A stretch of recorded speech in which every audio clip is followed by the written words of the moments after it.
You're listening to the Tony Kinnett Cast on 93 WIBC. WCYTV. Here on the Daily Signal. Good evening and welcome to the Tony Kinnett Cast here on the Daily Signal, nationally syndicated first on 93 WIBC. We have plenty of news to dig into. Of course, the Iranian United States ceasefire is hanging by a thread and may already be well and cut. Essentially, right now, what you have is the president of Iran, President Pezeshkian, who cares, arguing that the United States needs to abide by a series of rules and also tell everyone else to abide by the ceasefire rules. So essentially they're saying if the United States wants to keep the ceasefire, then the United States needs to order Israel to do a bunch of things, and then also needs to tell the Gulf states, the other Muslim countries in the area that Iran has been firing missiles at, to do a bunch of things. And by doing that, Iran will think about maybe kind of honoring the ceasefire agreement. Now, this is kind of cut across the grain in a rather interesting way, not first by Israel, but by the United Arab Emirates. So the UAE allegedly launched a strike earlier today on at least Lavan Island. Lavan Island is in the Strait of Hormuz. It is right near, again, that small bend point where so much of the total tonnage that can flow through is reduced to just a 30-mile span. Sure, a heck of a lot wider than the Suez Canal, but there are a heck of a lot more weapons that could be pointed at you through that particular small point, that bend in the strait. And it's through that particular point that would give the United Arab Emirates, at least, a rather curious motivation to go after not only a couple of refineries on Lavan Island in the Persian Gulf, but also against possibly Syria Island, which is not too far off. And there's a reason that we suggest, at least on kind of the international front, that it's likely the UAE carried out this attack. Because the Iranian regime immediately released out through their Mizan state news agency that the UAE had carried out these strikes. And so in that kind of a situation, two things happen. First of all, you go to the country's foreign minister and you say, hey, did you do this? And then if he's smart, he will say, let me check with my superiors. And then he will use that opportunity to get away from you and then check with his superiors. If he's dumb, he'll answer right then and there. So far, what we've gotten is a third option, which is that the UAE has said absolutely nothing. They've said nothing, which is rather curious, but that's not the smoking gun because anyone can refuse to answer questions that they're asked. The key is the type of jet that was observed in the strikes. So a lot of the late Cold War era, early aughts era fighter jets need to slow down and reduce altitude just slightly before delivering some of their strike packages. Now, the United States, of course, has built a fleet of fighter bombers that aren't so beholden to the traditional end of the Cold War era rules. But some of the other fighters in the world are kind of beholden to a little bit of that principle in physics. Now, here is why this has to do with the UAE. The type of jet that has been seen in these strikes on both Lavan Island and Syria Island today in the Strait of Hormuz. I know we're getting quite the geography crash course in all of the islands in the Strait of Hormuz. There's a quiz next hour. Don't forget to bring a number 2 pencil. The type of jet observed is a Mirage 2000-9 jet. And there are only 2 countries that are engaged in any kind of active military operation or active sorties that are being flown daily that use this jet. And there's only one of those that is in the Middle East at present. So one of the 2 countries that are currently engaging in active sorties around the world would be France.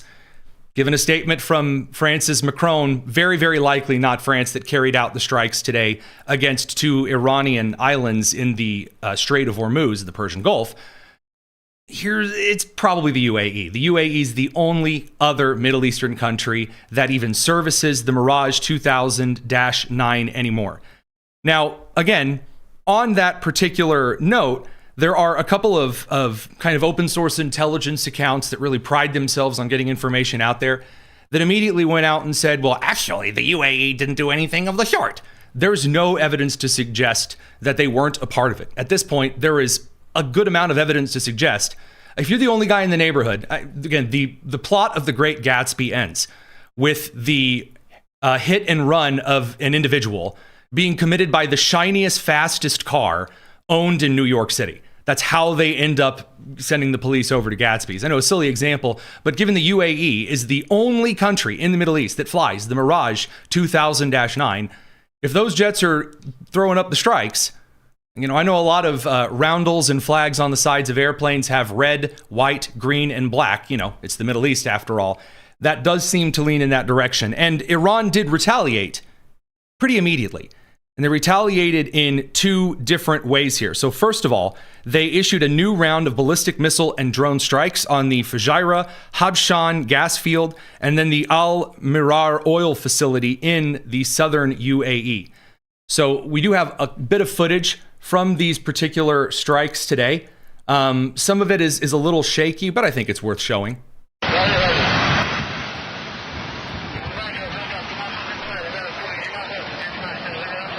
So what else is Iran doing right now, and what are they suggesting? Because again, the ceasefire is supposed to be Iran puts forward a 10-point plan of super wonder and justice. The United States brings its 12-point plan or 15-point plan, whatever, a list, a fancy Post-it note full of things to do, and then they'll haggle it out, they'll negotiate. Vice President JD Vance will ask them to say thank you, we kiss, we smooze, we go home. That doesn't seem to be the case because Iran is very upset about two things. First of all, they really don't like that Israel and Hezbollah in southern Lebanon, Hezbollah being the proxy terrorist group, that those two powers are still fighting. They really don't care for that. And then number two, they really don't like other Gulf states like the UAE getting involved here directly. So this brings us to kind of the Hezbollah situation because Iran is trying very hard to shut down the strait. So they've announced the strait is closed. It's closed for business. There really wasn't a strong opening yesterday at the end right there, again, going through the earlier part of today in that side of the world. They are demanding tolls already. So it's kind of closed, but maybe if you have like the easy pass, you get to like scoot under and go on through. They are now suggesting a $1 toll per barrel of oil on each boat. Now you can fit a lot of barrels on any shipping container. And this would also technically mean that empty boats are allowed to sail on through and also allow Iran to, receive container shipments from China, for example. But they are also accepting payment in cryptocurrency. In case you were wondering just how ridiculous of a world we've gotten to this point, your random $ meme coins can now be used to pay for barrels of oil flowing through the Strait of Hormuz, or at least that's what they're claiming according to the Financial Times. Now, outside of Iran firing 2,800 ballistic and cruise missiles and drones at the UAE and their apparent retaliation, the Hezbollah-Israeli situation is still developing. So Israel, as far back as April 1st, launched a new wave of offensives against Hezbollah, which had not only been attacking in northern Israel, but also had continued to attack non-hyper Islamic faction on the Shia side, citizens in Lebanon, which was once, many years ago, a Christian country. And then, Islam does what it always does. Here's a picture, or at least a small video, of Beirut today, some of the missile strikes going into southern Lebanon.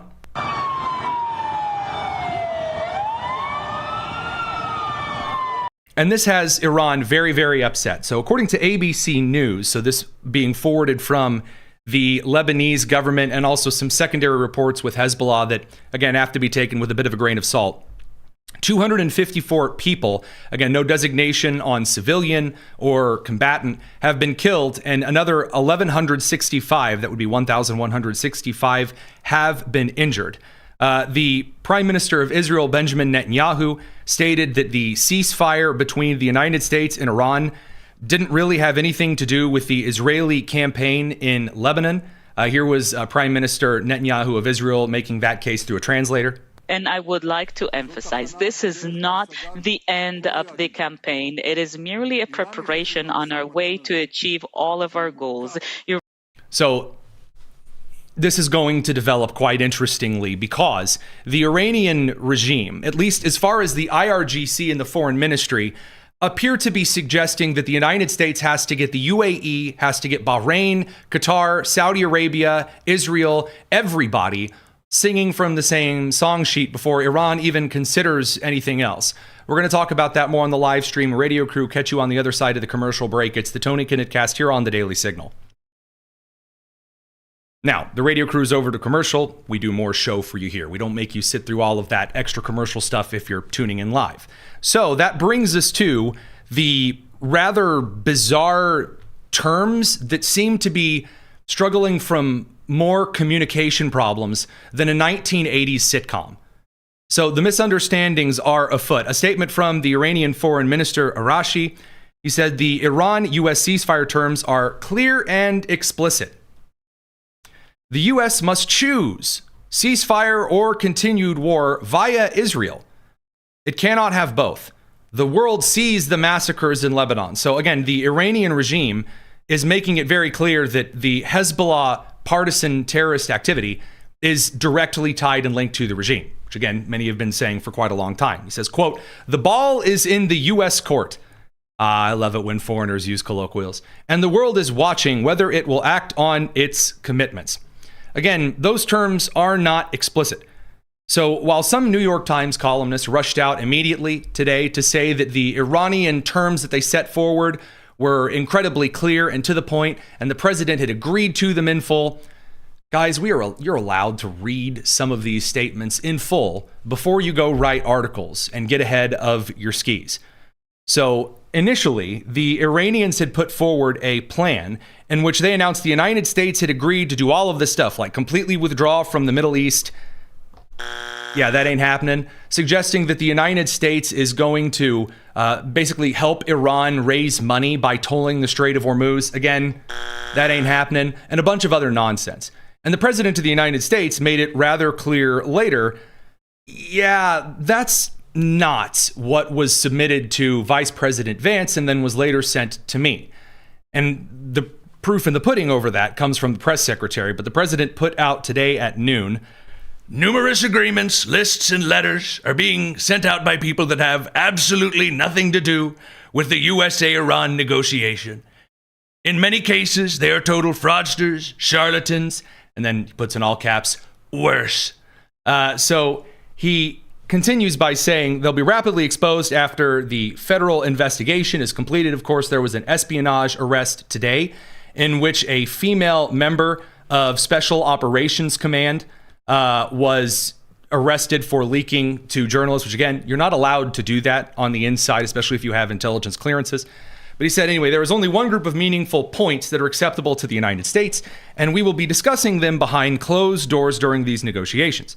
These are the points, essentially these are the starting line, the basis on which we agreed to a ceasefire. It is something that is reasonable and can easily be dispensed with. And then he rakes CNN over the coals for last night, after we were saying things like, hey, let's wait a couple of minutes and see whether this is the actual list of 10 points. I made a whole production about waiting a couple of minutes to confirm some of these points and going through them with you and saying, these look really, really optimistic for the Iranian regime. And I'm a little bit suspicious. CNN didn't wait. CNN didn't take a couple of seconds and hold on. And so, in this particular instance, you have individuals like the New York Times, from Seth Abramson, suggesting that Vance and that Rubio and that President Trump and Carolyn Leavitt, they're all lying because it was actually Pakistan that wrote up the ceasefire agreement. And Pakistan made this case that all of these powers have to do the same thing. Guys, we have the statements from the Prime Minister of Pakistan. We do. We have all of those statements right here, right now. None of what he is alleging in this New York Times column is correct. Nothing. So we're going to pick up the radio crew from commercial in a second and then get into some of the updates. Again, the statements from the White House and other members around the world on this. More news to get into for sure. As a reminder, if you want to participate in the live chat over on the YouTube, which we do keep an eye on, you got to subscribe to the channel. So consider throwing a like and subscribing. We're going to pick up the radio crew. Be right back. Don't go anywhere. It's the Tony Kinnett Cast here on the Daily Signal.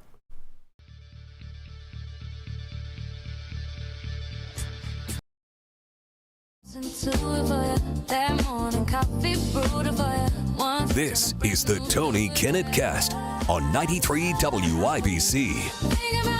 All right, let's get into some of these statements and the chaos, the absolute shenanigans surrounding all of it. So first and foremost, the President of the United States, after making it, I'd say, pretty clear that he wasn't a fan of all of the rumor mongering, kind of the intelligence leaking that was going on regarding this 10-point plan and what the United States is and isn't going to do.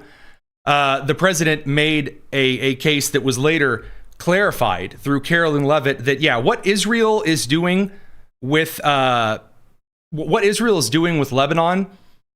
that wasn't a part of the ceasefire agreement. Israel's delegation wasn't invited to Islamabad. In fact, once they found out that the United States and Iran had agreed to a ceasefire, they were, how the French say, a pissed off. So in this case, again, I'm struggling to see where we're getting this complete kowtow to. But anyway, here's the argument from Caroline Leavitt, White House press secretary, to the media today. Sure. Lebanon is not part of the ceasefire. That has been relayed to all parties involved in the ceasefire.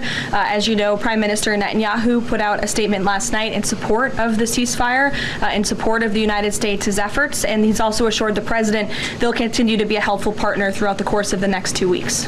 Is there any thought, though, that the president might like to see Lebanon included in a future date, given that it seems to be causing or potentially undermining the Iran ceasefire? Again, this will continue to be discussed, I am sure, between the president and Prime Minister Netanyahu, the United States and Israel, and all of the parties involved. But at this point in time, they're not included in the ceasefire deal. Now, she did make it kind of quite clear right there out on the floor that as far as the deal itself is concerned, that fundamentally all of the things that Iran were demanding and then had decided to go out and PR announce, hey, diplomatically, they've all agreed to it. It's all wonderful and amazing, which kind of humorously enough is the kind of thing that Trump usually does to the other side in negotiation. They've already said it's really good. In fact, some are saying, many such cases, that these are the most amazing points that have been put in front of the public since Marilyn Monroe didn't wear a bra.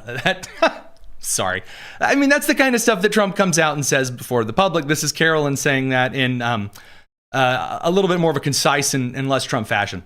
The Iranians originally put forward a 10-point plan that was fundamentally unserious, unacceptable, and completely discarded. It was literally thrown in the garbage by President Trump and his negotiating team. Many outlets in this room have falsely reported on that plan as being acceptable to the United States, and that is false. With the president's deadline fast approaching and the United States military completely decimating Iran with each passing hour, the regime acknowledged reality to the negotiating team. They put forward a more reasonable and entirely different and condensed plan to the president and his team. President Trump and the team determined the new modified plan was a workable basis on which to negotiate and to align it with our own 15-point proposal. All right, so right now, again, to make this perfectly clear, while Caroline Leavitt is outlining the terms of the negotiation, this really shouldn't be a surprise. It shouldn't be a surprise to the majority of the American people. Why? Because, again, to this particular point, when you start a negotiation, both sides bring a list of demands that heavily favor the sides bringing the demands. That's what you do. And so to make the case that they were immediately agreed to start the ceasefire, no, not how ceasefires work. That's not how those things function. And again, Lebanon is not mentioned. The fight between Israel and Hezbollah, JD Vance made this exact same case later today. I actually think, and there's a lot of bad faith negotiation and a lot of bad faith, propaganda going on. I think this comes from a legitimate misunderstanding. I think the Iranians thought that the ceasefire included Lebanon, and it just didn't. We never made that promise. We never indicated that was going to be the case. What we said is that the ceasefire would be focused on Iran, and the ceasefire would be focused on America's allies, both Israel and the Gulf Arab states. That said, the Israelis, as I understand it, again, I'm supposed to get a fuller report when I get on the plane, have actually offered to be, frankly, to check themselves a little bit in Lebanon because they want to make sure that our negotiation is successful. That's not because that is part of the ceasefire. I think that's the Israelis trying to set us up for success, and we'll, of course, see how that unfolds in the next few days. But look, if Iran wants to let this negotiation fall apart, in a conflict where they were getting hammered over Lebanon, which has nothing to do with them and which the United States never once said was part of the ceasefire. Now, that last part there, Lebanon having nothing to do with them, not the case. Iran does directly fund Hezbollah, but it is true they are different theaters. If you really want to, get into the weeds here, you can say from the legal aspect, not mentioned in the ceasefire, how about no? Number two, if Iran is making the case that Hezbollah is their own, then in this case, they are already at war, an active hot war with Israel, and should continue to carry this out. You can't have multiple things that are against each other at the same time in this kind of a negotiation in a ceasefire. We'll get back to some of that stuff here in just a couple of minutes. Far more news because the President of the United States had a chance to meet today with Secretary General Mark Rutte of NATO. And the reason the president is meeting with NATO leaders, or should I say NATO leaders are flying to the United States to meet with him, is that sentiment in the United States about the U.S. involvement in the North Atlantic Treaty Organization, where we pour in tons of money and our troops to be stationed in other countries who do not pay their fair share, to stave off the imperialistic advances of Russia or China or whoever it is this day of the week. That in return, the Europeans, after demanding the United States prop up all of the defense of Ukraine, because Keir Starmer says he's not sending any troops to Poland, and then the other goofballs like Macron, suggesting that, that's the whole point of the United States, is to prop the rest of us up. Macron has also argued, by the way, today, that the conflict between Israel and Hezbollah needs to stop in order to prop up the ceasefire.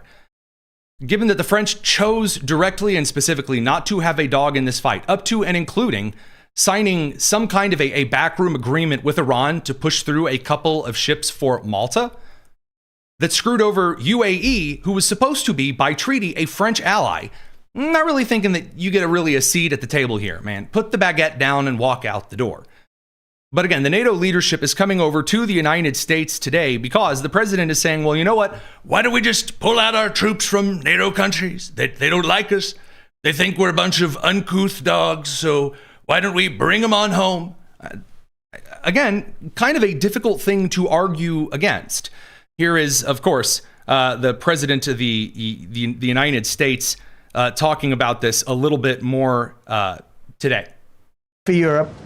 And I have to tell you, I'm very disappointed in NATO. Very. I think that NATO, it's a mark on NATO that will never disappear in my mind. Excuse me, yesterday, I believe. This is from the president, not today. They're coming to see me on Wednesday. They're going to say, oh, we'll do this, we'll do that. Now they all of a sudden want to send things, But they said it loud and clear at the beginning when I spoke to UK of all. I would have said they would have been the first because they're the oldest. And I say, yeah, I'd love to have a little help. He said, no, sir, we'd rather wait till you win. I said, I don't need help after we win. So again, did you hear the catch there? He said, we'd rather wait for the UN. Given that Russia and China directly and clearly vetoed the United Nations resolution ordering Iran to reopen the Strait of Hormuz because it's an international highway, it doesn't belong to Iran. What's the point of doing so? That's obfuscation. That is when you're trying to stall in order to keep somebody around. And Mark Rutte understands you can only play those games so long. Now, that does bring us over to kind of some of the other arguments because kind of on the Bushian side, you have Nikki Haley throwing out complaints, and then you have the left going all in on impeachment territory, and then whatever you want to call, I guess, former Congresswoman Marjorie Taylor Greene in the tinfoil hat she walks around in. Radio crew, we're going to send you off to the commercial break, continuing on the live stream with a couple more details. In the meantime, it's the Tony Kinnett Cast. All right, while they are away, one other note I would suggest, there's been a lot of analysis from the high forehead individuals around kind of the general scope and sphere over whether or not the United States has lost moral high ground by attacking the regime that just killed 35,000 people. And look, I know that's a bizarre thing to ask if the United States has moral high ground over this. You know that's a crazy thing to ask as far as a moral high ground stand. But I'll let the White House Press Secretary Carolyn Leavitt address that. I think she does so concisely. How can the president claim that America can ever have the moral high ground if he's threatening to destroy civilizations and not casting wars as fights against other governments. I love this. We're going to take, again, the president's statement and say, oh, well, really what president... Give us a second, check in what's going on.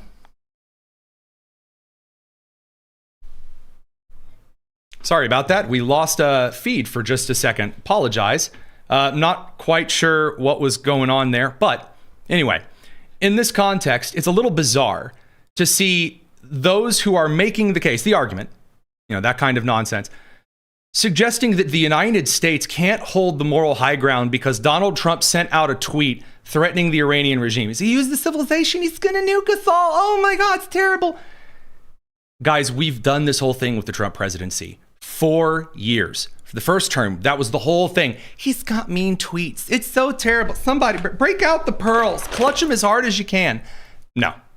Andrew, I think you should take a look at the actions of this president over the course of the past 6 weeks and the actions of our brave men and women in our United States military who have taken out essentially taken out the military of a rogue Islamic regime that has chanted death to America for 47 years, that has killed and maimed thousands of American soldiers over the course of the last 5 decades. The president absolutely has the moral high ground over the Iranian terrorist regime, and for you to even suggest otherwise is frankly insulting.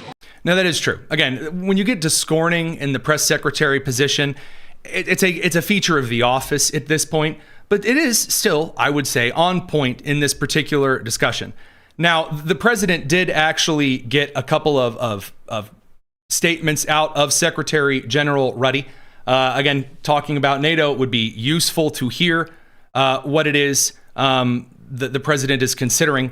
That said, though, I do want to shift over to kind of the last statement here on whether or not the president is considering withdrawing troops, NATO, that kind of stuff. And on NATO, can you tell me, is the United States still considering withdrawing from NATO? Is that still a possibility? It's something the president has discussed, and I think it's something the president will be discussing in a couple of hours with Secretary General Ruta, and perhaps you'll hear directly from the president following that meeting later this afternoon.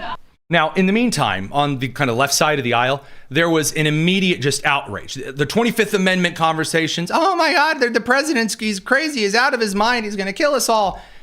You might make the case that right after suggesting that the dead man in office was totally fine and running circles around his staff, that falls a little flat. We're going to get into that. It's the Tony Kinnett Cast. Don't go anywhere. Much more news to follow.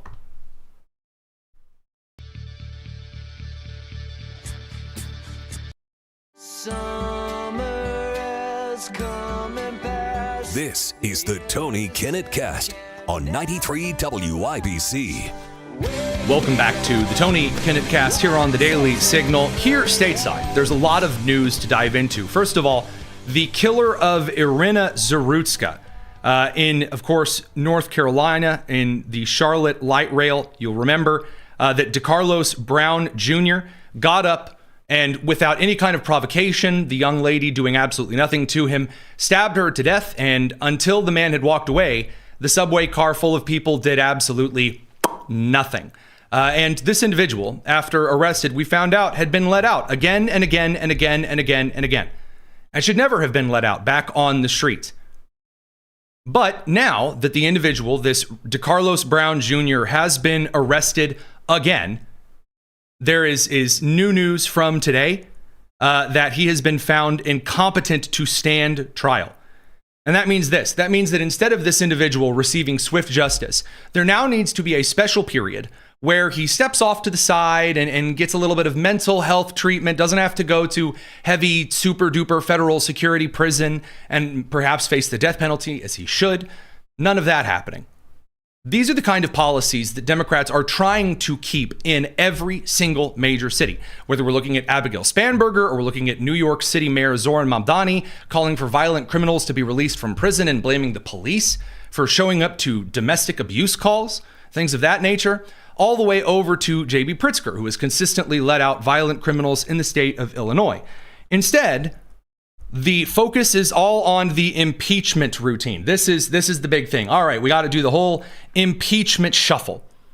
So Chuck Schumer doing all of this goofball nonsense and in this particular case, now suggesting that the President of the United States has to be halted, he has to be stopped, because Congress has to reassert its authority, and now the Democrats are going to force a vote on this war powers resolution fiasco, whatever. Here's Chuck Schumer making that argument today.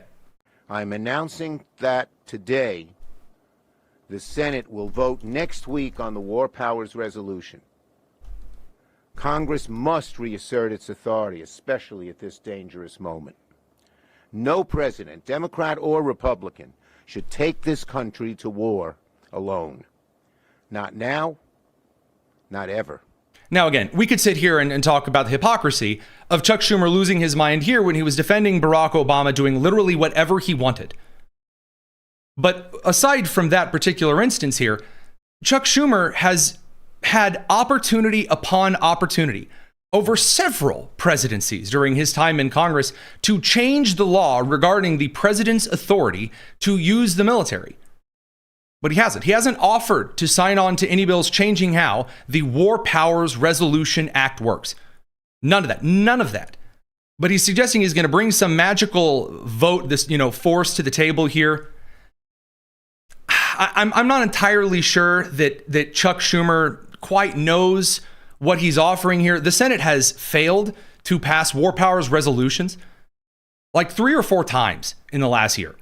The Democrats have brought this to the table time and time again regarding Venezuela, then regarding Iran. It ain't happening, Captain. No matter how many times you push this forward, nope, not going to be a thing. Now, on the other side of things, we have the impeachment charge. So the Democrats every 5 minutes are trotting out this, well, we got to impeach him right now because he's going to kill us all. So every couple of weeks, you have a new Democrat from the House or the Senate or a governor that runs forward and sounds the charging call for impeachment.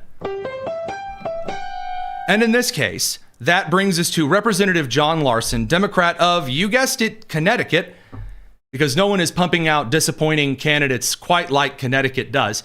The dude's 77 years old, and he served in Congress for 28 years. He has announced the president needs to be impeached. Does he actually cite any misdemeanors? Does he cite any crimes that the president should be impeached and removed for? No. No, nothing on the list. I've looked. I've read through his. It's basically Al Green's dastardly deeds undone. Like that kind of a charge, but brought up and repackaged slightly. J.B. Pritzker, fresh out of the Golden Corral in Illinois, fresh out from letting criminals onto the streets and allowing illegal immigrants to kill college students in Chicago. Well, J.B. Pritzker, he's out here saying that the president has like severe old age mental whatever. And that's why we've got to get rid of the president via the 25th Amendment or whatever. Here's Pritzker. President Trump threatened to wipe out an entire civilization. Let's be honest. There is something genuinely wrong with this man. And the 25th Amendment. I like that, let's be honest, there's something genuinely wrong with this man. As though he hasn't been saying that exact thing for the last 12 years. I love that whenever you have a really partisan person that wants to stop for a second and say, all right, let's say what's on my mind here. Let's step away from politics. And then they say the most political thing that they can possibly imagine. But anyway, here's his pitch. It's 25th Amendment time. Must be invoked before it's too late. For the sake of our national security, Donald Trump needs... Nice of you to finally care about national security. I thought that was Islamophobic, to be honest with you, but anyway. ...to go now. Now, this is a slightly different tune than what J.B. Pritzker was singing not too long ago. You may remember during the Biden administration that when Biden was barely with pulse, lying dead on Rehoboth Beach, we didn't see him for weeks. This was J.B. Pritzker's explanation then. I've been with the President of the United States many times. He is on the ball. The man knows more than most of us have forgotten. So you'll have to forgive me if I don't particularly believe you here. Now, that said, there is a little bit more. The DNC is struggling, really, really struggling to continue messaging along the same lines because there are some Democrat senators who are up for election this year. And they are a little bit concerned that right now in a lot of these key elections that the Democrat chance to take the House still kind of holds strong in the midterm year, not completely unexpected. But on the Senate side, chances are slipping. And this brings us over to kind of the main free realm. What do you actually market to people? What do you communicate? Well, additional scorn is coming down the line for Democrats who continually participate in these mass script communication campaigns. We've covered some of these before, in which Democrats will be sent a script, and then they will sit down and record the exact same video as though they are just getting this idea for the first time. The problem for them is that just like in the middle of COVID, when the video footage was released of all of these network TV affiliates saying the exact same identical thing on COVID, now you're getting video upon video upon video of Democrats here, there, and everywhere making the argument that, making the exact same arguments as though they're original and that you should trust them. It's not just pumped out political messaging stuff. Here's an example, I believe it was shared by Senator Mike Lee of Utah today. You can see all of the Democrats doing the exact same thing. It's a little overwhelming of a clip, but you'll see what I mean. When I win, I will immediately bring prices down starting on day one.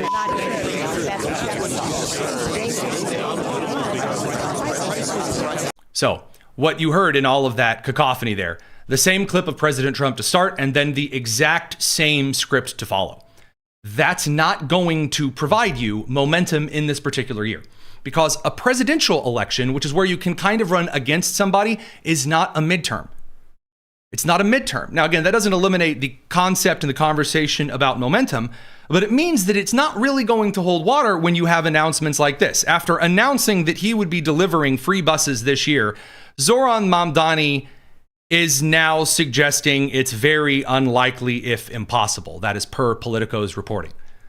So you had individuals, kind of the socialist side of the Democrat Party, the only ones that are saying, here's what we're going to do, getting into the small parts of power around the country where they are getting into office, whether it's the mayor of Seattle, who laughs about being a communist, or Zoran Mamdani, who have promised free buses and grocery stores and sunshine and childcare and everything in the world.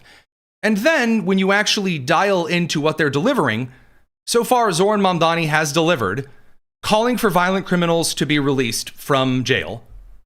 Number two, he's held Kumbaya Ramadan singing circles in Gracie Mansion.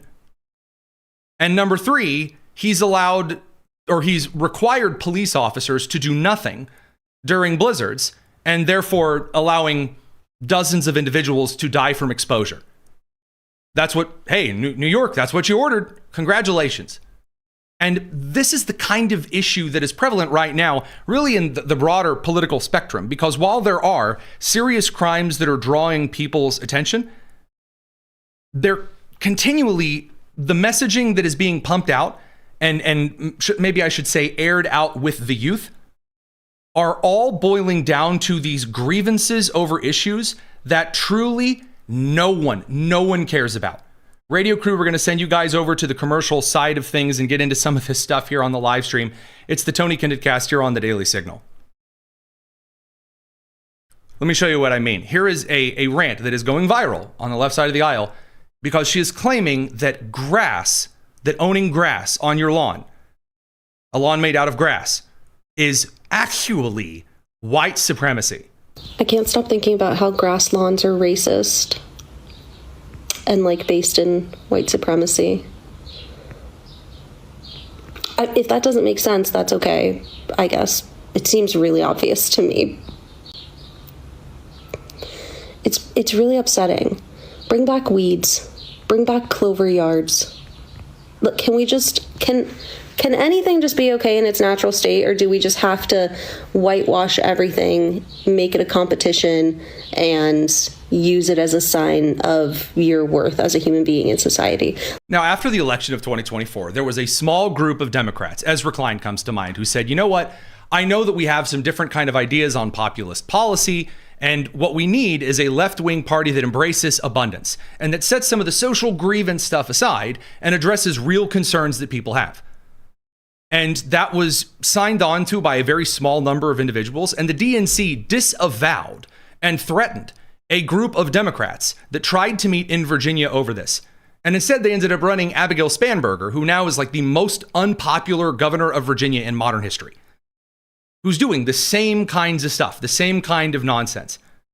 So you would think that there would be a little bit of a pause and hang on a second here, hang on. Okay, maybe we don't go all in on the elbow-licking nonsense and, going around suggesting that everything, everywhere, all over is super duper ultra extremely racist. Absolutely not. Absolutely not. And so what you have is Democrats in office, not just your random TikTokers like Zoran Mamdani, announcing racial equity councils and committees. Because, yeah, sure, you may be having a rough time right now, but you know who really has it rough? Black and brown people. And so we're going to give them federal and state funding. Okay. And while today's true cost of living measure confirms that the affordability crisis touches every corner of our city, we know that these effects are not applied evenly.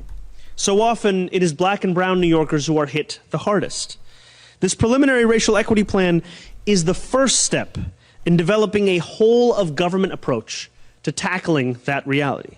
It is a plan that lays out these first steps to solve decades of neglect and discrimination, and it places the work of 45 city agencies within a singular framework. Now, Assistant Attorney General Harmeet Dillon, who by the day is becoming the crowd favorite as a replacement for the Attorney General position, I'm going to level with you just out of a matter of transparency. I am friends with Harmeet Dillon, and obviously as a friend since back in my education policy and education writing days, I think she would make an excellent AG. But on how she investigates anybody and everybody right then and there, brings up charges, does the work, well, I mean, I'd level with you. Going after this kind of stuff at face value and immediately getting down to work without a lot of the fanfare, yeah, that's probably going to be a lot more effective than just getting up in front of the podium and yelling and then doing a whole lot of nothing. Now, on the flip side, we got to bring the radio crew back. A lot more news to dive into this evening. Don't go anywhere. It's the Tony Kinnett Cast here on The Daily Signal.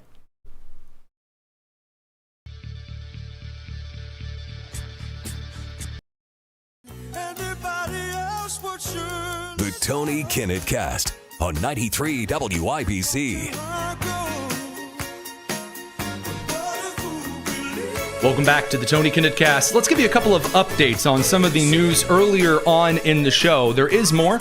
Before we go over to our Virginia Grace for a quick update on the Artemis II mission as it gets closer to Earth, there are a couple of dangers for that crew. And I'm not just trying to bait you there. There are a couple of things that this Artemis mission is built specifically to test that we're going to get into. Heat shielding being one of those. When you're heading, 25,000 miles an hour, the heat shielding kind of matters. But there are some updates to the earlier situation regarding the Strait of Hormuz. So the Prime Minister of Israel, Benjamin Netanyahu, is announcing that the enriched uranium in Iran will come out, as in will be escorted, grabbed, taken out either by agreement or by the resumption of fighting. Now, again, Israel isn't part of this ceasefire. They're not listed as a co-signer along the Islamabad diplomats who signed between the United States and Iran, just like there isn't a member of Hezbollah that was brought forward to the table from Lebanon. But the Israeli government making this particular case, saying, they're not out of the fight yet, they're not particularly done. I will say the President of the United States did just share this message in all caps, as the President often does. He says, NATO wasn't there when we needed them, and they won't be there if we need them again. Remember Greenland, that big, poorly run piece of ice. If the President of the United States did use this particular instance to somehow take Greenland, I mean, hey guys, you want to say that that's totally impossible. I will remind you often the funniest things are indeed what end up happening. Now, we did tell you we were going to bring you some of the updates on the leakers who were sharing information to members of the media. And I told you that there was a very interesting situation that was developing with each conflict, whether we're talking about Cuba or Venezuela or troop movements or what units or what was being canceled or what craft were being sent or how many craft were being sent. And I made the case at the time that it was rather strange to watch one report come out from Reuters, one from the Associated Press, one from Axios, one from the New York Times, one over on CNN, and then the international outlets getting involved.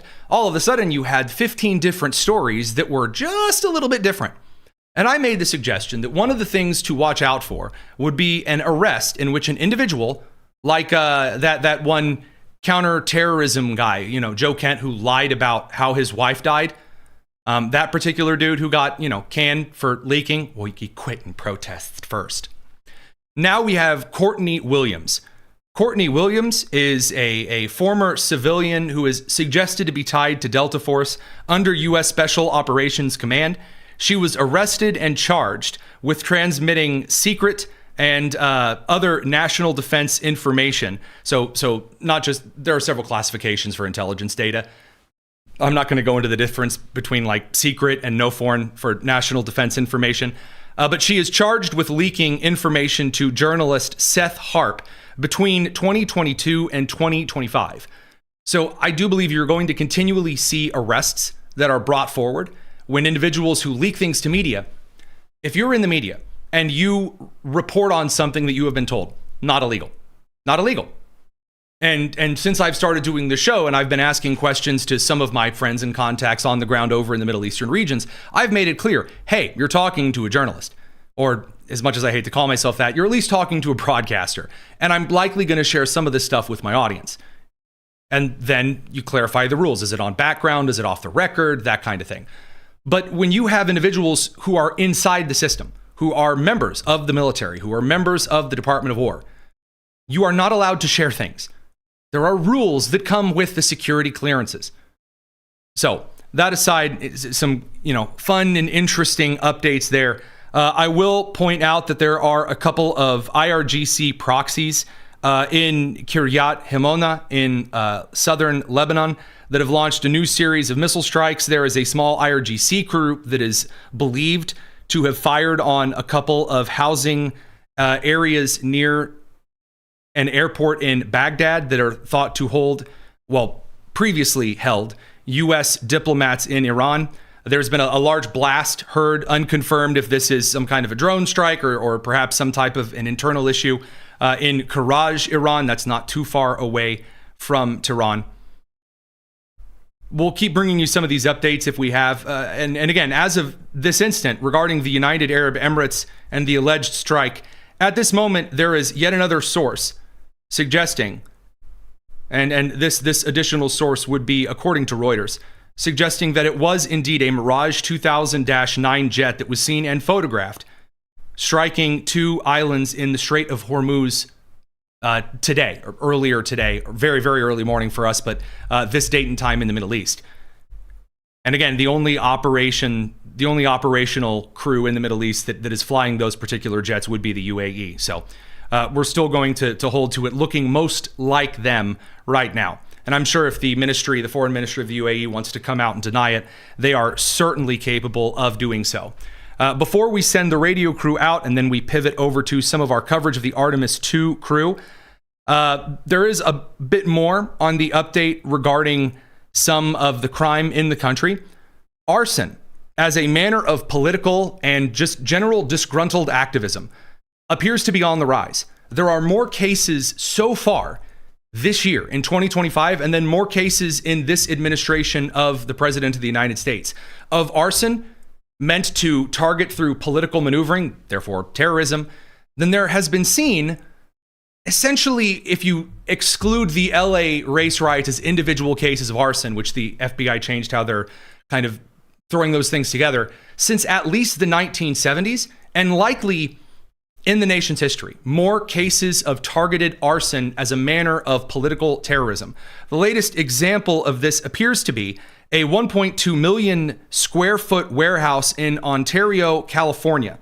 The Kimberly-Clark warehouse, of all things, set on fire by Shamel Abdul Karim. Again, 29-year-old Shamel Abdul Karim committing arson in Ontario, California. Now, he's suggesting this is kind of more of a socialist grievance. Essentially, quote, "You may not pay us enough to effing live, but these bleeps are dirt cheap. There goes your inventory. All you had to do was pay us enough to live. All you had to do was pay us enough to bleeping live." Guys, trying to pressure change officially, when you try to pressure a change by committing a crime, that is, by definition, terrorism. And the excuses and the arguments that are being made whenever, again, individuals like Alexandria Ocasio-Cortez are asked about these things, and the first statement that follows that up is, well, there are a lot of people that are feeling pain. And honestly, if you're feeling pain, then it probably isn't your fault. I really don't think this is the move here. Case in point would be Governor Gavin Newsom's latest wife. Now, radio crew, we do have to send you out for the evening, kind of to your permanent commercial break. We're going to continue over here on the live stream. Tony Kinnettcast here on the Daily Signal. That's youtube.com/Daily Signal. We will see you guys over there and be back on the radio side of things, not just continuing on the live stream, tomorrow at 7 p.m. Eastern. So radio and TV crew, you guys take care. It's the Tony Kinnettcast here on the Daily Signal. And we're going to continue on the live stream because there's way too much in the news to just let that off with kind of a warning. Gavin Newsom's wife is one of the individuals who has taken this kind of line that maybe, terrorism or violence or murder or theft is okay because it's probably not your fault. Now, she equates this to running over her sister with a golf cart and killing her when she was 6. Now, again, that's a tragedy. Oftentimes, when there is a situation regarding a child that results in the death of another child, that is a terrible and horrible tragedy that should not, I believe, based on some of the circumstances, impart permanent guilt on the individual. However, that said, equating that to a lot of the violent inmates in a California prison from the governor's wife, here you go. I had to be very raw when we interviewed the young men who were juvenile offenders in San Quentin. I told them about my own loss, where I lost my older sister a few days before my 7th birthday, and I blamed myself for her death. And I share that because that they ultimately were accused of committing these violent crimes and sentenced for life. Okay, I'm going to make this clear. Accidentally hitting your sister with a golf cart. Now you can say, Tony, you're being glib about this. No, I'm not. That is what happened. She wasn't trying to hit her sister. And even if she wasn't trying to kill her sister. There's no scenario in which that was the actual choice afoot here.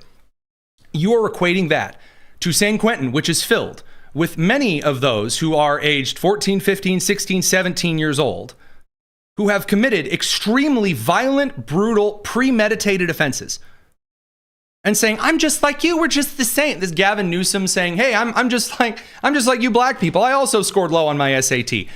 First of all, oh dear Lord. And number two, you don't have to do this, and it's really, really, really gross in this instance specifically. And I think it shocked them that this, blonde lady who was, interviewing them had a similar story. Hey, yo, man, I'm tough, just like you on the streets. Yeah, that's right. Yeah, you think you in here tough for murder? Well, let me tell you, I know exactly what you're going through. They needed what they really need is a this is every single middle-aged white blonde woman from Jennifer Welch to Nicole Wallace. What they really need is the white blonde woman to say, I know that you're in here thinking about things. What we really need to know is that I'm like an empath. Like when Mercury is in Gatorade, I just feel other emotions. And you've committed violent murder. I'm the president of an HOA. We're just like the same, I'm also like hard on the streets. Yours is Martin Luther King Boulevard and mine is Shania Way. So, was perhaps in the wrong place at the wrong time. And premeditated murder. Ah, yes. Again, some of the individuals who have been sentenced to life in prison. Again, she's talking about those who have been served a life in prison sentence. If you can make the case in front of a judge that it was a wrong place, wrong time, or a crime of passion, again, painting an imaginary situation where there's a guy and his girlfriend cheated on him. They're teens, they're in high school. He goes to find the guy she cheated on him with, and then they get into a fight, and then there's a slip during the fight. The guy goes down, and instead of the guy falling backwards, knocked out, he hits his head on like a brick landing, and he cracks his skull open and he dies. He's not going to get life in prison. He's not. That's not going to be a life in prison sentence. premeditated, brutal, horrific acts of murder, like the kid murders both of his parents kind of story. That's who gets put in life sentences in San Quentin. We're just the same, you and I, is a weird thing. And this is right before Newsom's considering his presidential run. Well, considering it, launching his presidential run. But wasn't punished the way they were, because clearly it was an accident, but theirs was probably an accident too. I want to make this clear. When I make the case that people don't like kind of the podium Barbie goofy nonsense, and they really don't like when Kristi Noem announces, like, it was like probably that's, I mean, you don't even know. It was like probably that way. I don't know. Maybe. People don't care for that crap. They don't enjoy it, and they're not going to enjoy it anymore from her. Or when Tim Walz's wife said she loved the smell of burning tires. That's why she left the windows open, so she could smell the burning tires during the George Floyd riots. So anyway, I share that just because I guess, you know, I quite enjoy spending time with people and being real. And there it is. I enjoy being real. Like, I'm an empath. Like, people see me and they're like, oh my God, you look like just like Rachel Green from Friends. And she doesn't. I just can't believe it. You're just so understanding. I can talk to you for hours. Unmasking and showing them that it's safe to unmask themselves. Okay, that's real special. Well, I'll tell you what, we're going to leave that for a second and get a bit of an update on the Artemis II mission, because that crew, which didn't get to where they are based on being told by a blonde woman that they're wonderful and special even though they committed violent crimes, a crew of what happens when your kids turn out correctly. Again, going to the moon for the first time, around the moon, some beautiful photography, some of the most incredible images, brilliant scientific feat.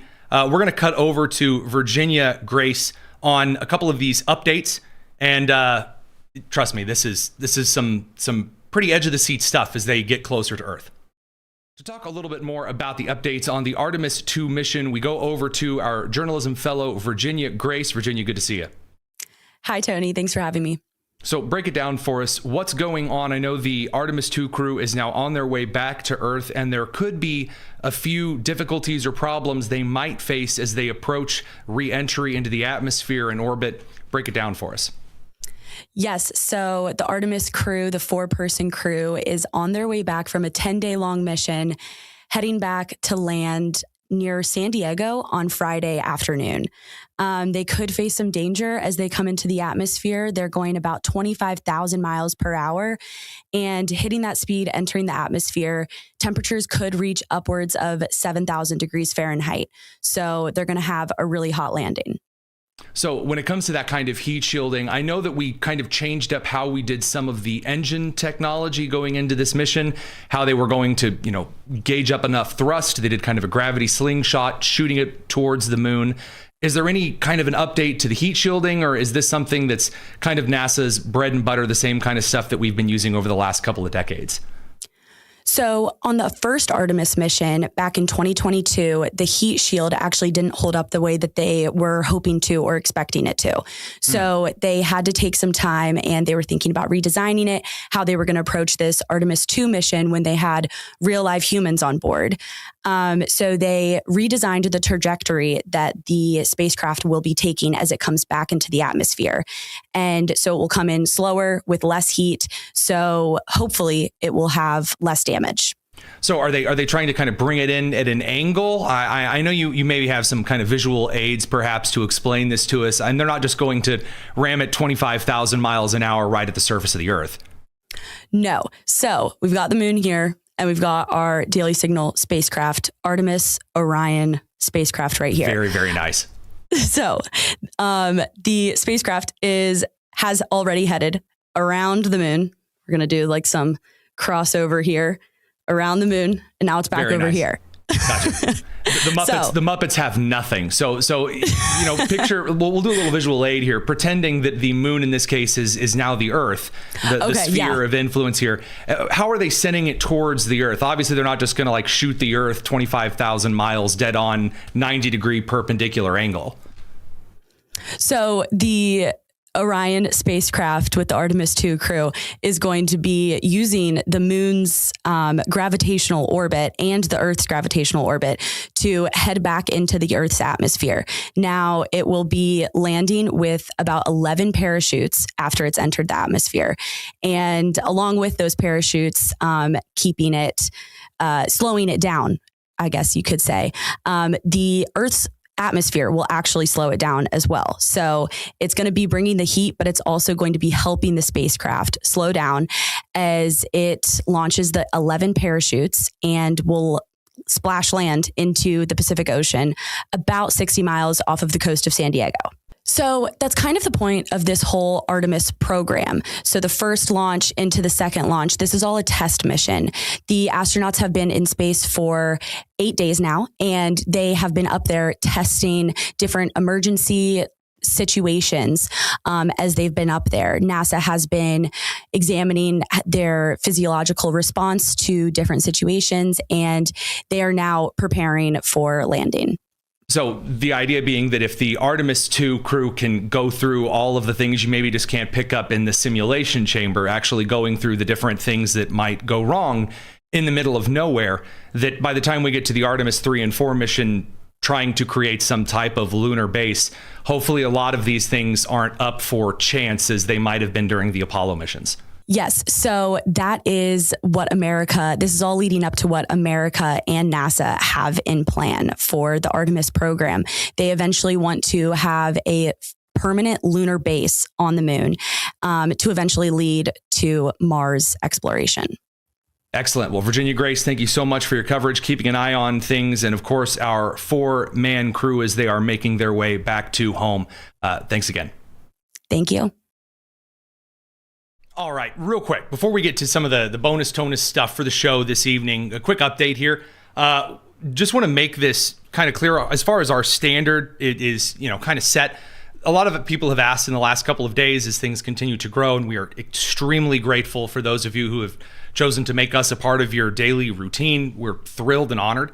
Kind of the standards on mail time questions. Getting questions in, what's the best way to do it? The best way to do it, without a doubt, is over in the Discord. In the description, there's a link that'll take you to our Discord channel. That is where we have a little mail time channel just for this, because to be honest with y'all, so many messages have started flying through the chat. It's really difficult to keep up with all of them. And you say, well, you could just read super chats. That is true, but I do not want to tie our subscriber questions or those who, tune into the show and ask questions. I don't want to tie that to a payment system. We're incredibly grateful for those of you who donate. That is really, really kind of you. If you are desperate to donate, dailysignal.com/donate. Again, dailysignal.com/donate. That's the way to do it. Again, really kind. We'll try to get to those. But on the inside, like for example, Hit Turbine asking if we have a moon base while the women wear shiny silver mini dresses and, sport, Widow's Peak pearl wigs. Well, we'll try to see those questions. We may not see all of them. I have no comment on tiny 1960s era space fashion. Only if the guys have to wear the awkward Buzz Lightyear fishbowl and like the weird Flash Gordon collar that they made fun of later on Futurama. So anyway, yes, going over to the Discord, the link to that is in the description. That's the best place to submit a couple of mail time questions. And we'll get to those. And then, of course, some of the super chats tonight. So if you like the show, again, liking, subscribing, that makes things really nice on our end because, hey, that's a great way to engage with the show. And again, we really do read all of your comments. We really appreciate you guys coming over. So now it's time for a little bit of mail time. Mail time. Mail time. Mail time. On the Tony Kinnett Cast. So first of all, from Monty, he says, so the leakers who jeopardized the rescue, in this case, the leaker who jeopardized the rescue of the downed F-15, will this leaker be uncovered? And what do you think will happen if and when they are? Well, if it's the leaker is inside the administration, when that leaker is found, they're going to be arrested because you're not allowed, if you're inside the administration, to leak classified intelligence. You can't do that. Now, they're hunting the journalists. They say, well, we'll arrest them. There are a couple of rules and things that you are and are not allowed to do that in a time of conflict could damage the United States. So the idea that the First Amendment is so perfect that it allows you to act against the United States in the middle of a military operation, that's not always the case. So, for example, during World War II, if a journalist would have said, "And this week, where FDR is going to lead out D-Day," like that would not have been allowed. No. So there are a couple of rules there. I think that it'll end up being a question for the federal judges to decide for the journalist side of things. Because anyone can just slap a journalist label on their chest and say, "Oh, I'm allowed to do whatever I want." That's not a thing. Next, from Tammy Howard Jackson says, Tony, have Democrats in the wild started to wake up to their party's corruption and destruction, or are we as a country truly that divided? So kind of recognizing the rot in one's own house.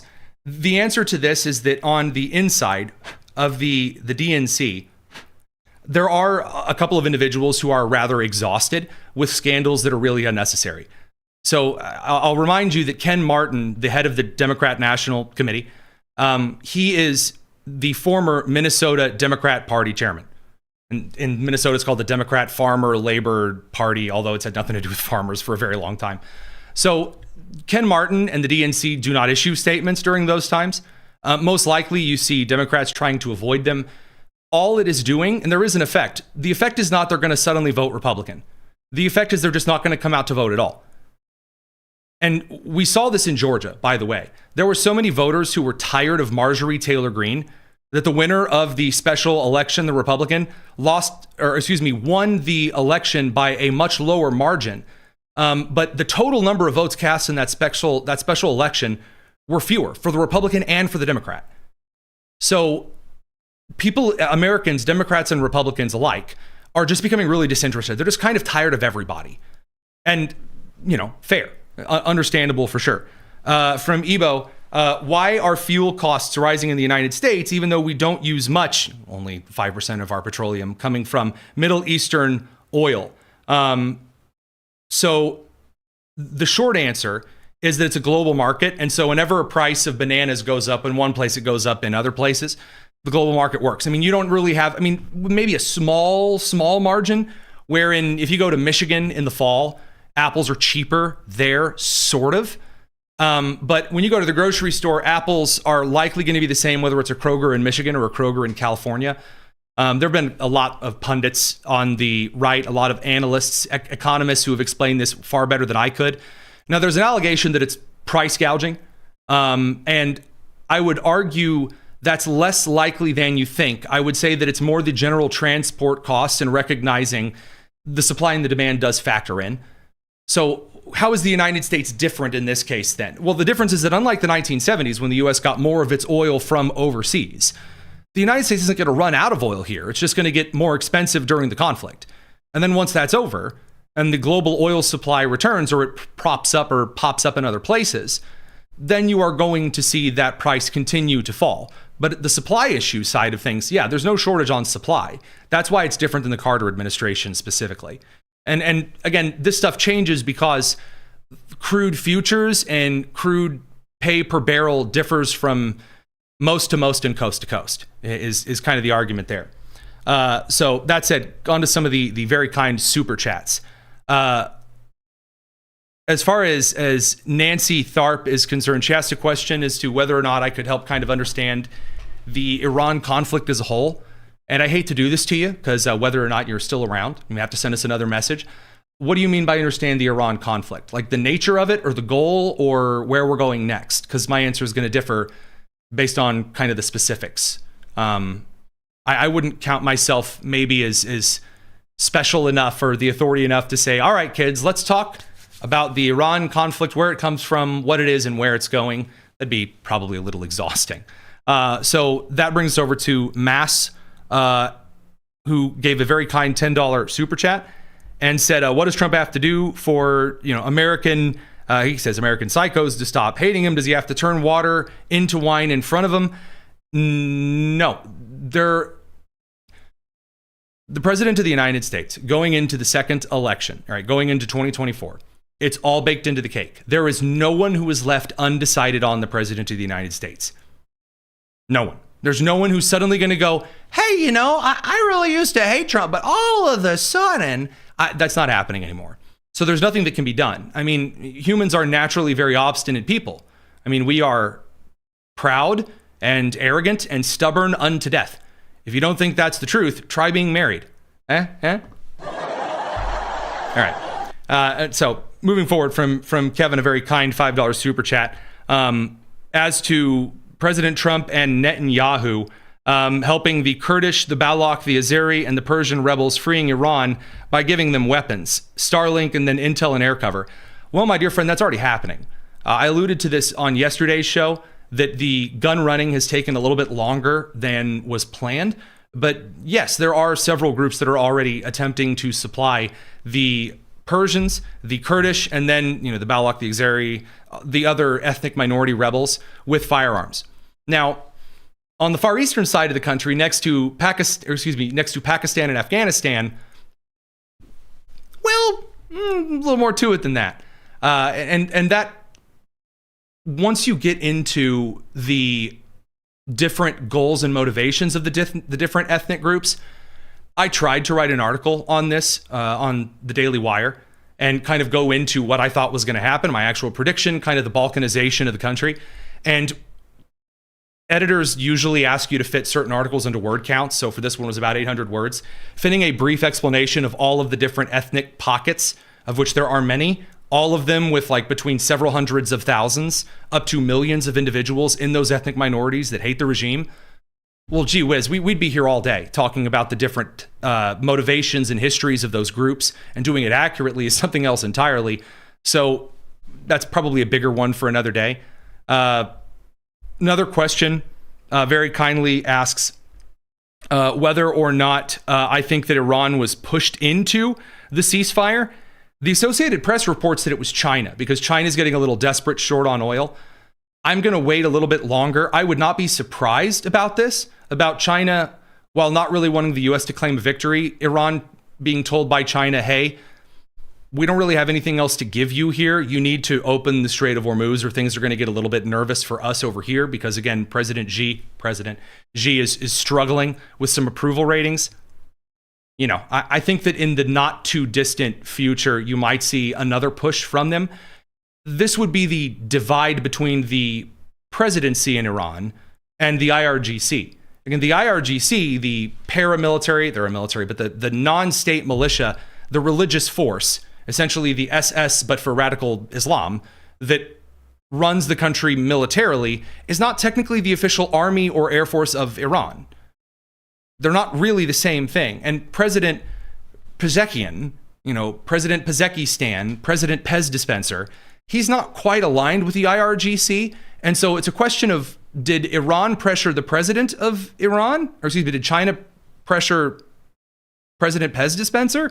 Or did they sort of pressure some of the IRGC? Unlikely.